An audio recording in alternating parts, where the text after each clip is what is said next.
نفس کے حقوق میں کیا کیا چیزیں شامل ہیں؟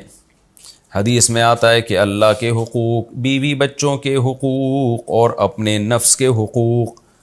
اپنے نفس کے حقوق ہیں. کیا نفس کے حقوق میں صرف سونا ہے یا اور بھی کچھ ہے؟ نور محمد مکہ مکرمہ سے.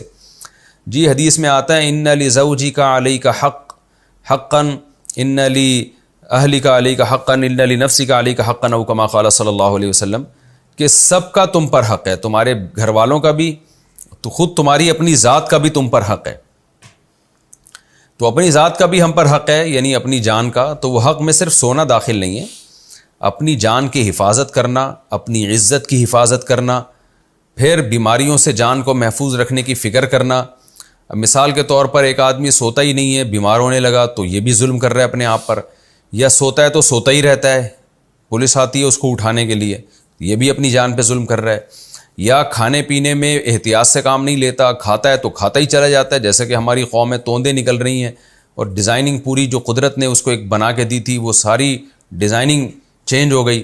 لوگ اس کو مینوفیکچرنگ فالٹ سمجھ رہے ہوتے ہیں، حالانکہ یہ مینوفیکچرنگ فالٹ نہیں ہوتا. اللہ نے جب پیدا کیا تو بڑا خوبصورت بچہ ہوتا ہے، جب وہ پیدا ہوتا ہے یہ بعد میں آڑا ترچھا اپنی حرکتوں کی وجہ سے ہو جاتا ہے.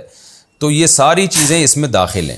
اگر آپ اپنی صحت کی فکر نہیں کرتے، اپنی دماغی صحت ہے، اپنی مینٹلی صحت ہے اور اپنی فزیکل صحت ہے، ان کی فکر اگر آپ نہیں کرتے تو آپ اس کا مطلب اپنی جان پہ ظلم کر رہے ہیں.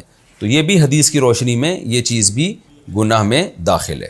تو اسی طرح اس میں یہ بھی، اگر آپ بالکل ایکسرسائز ہی نہیں کرتے، پڑے رہتے ہیں سستوں کی طرح، تو یہ بھی اسی میں داخل ہے. اگر آپ روزگار تلاش نہیں کرتے اور کل پھر لوگوں کے سامنے بھیک مانگ کے اپنے آپ کو ذلیل کرتے ہو، تو یہ بھی اسی میں داخل ہے.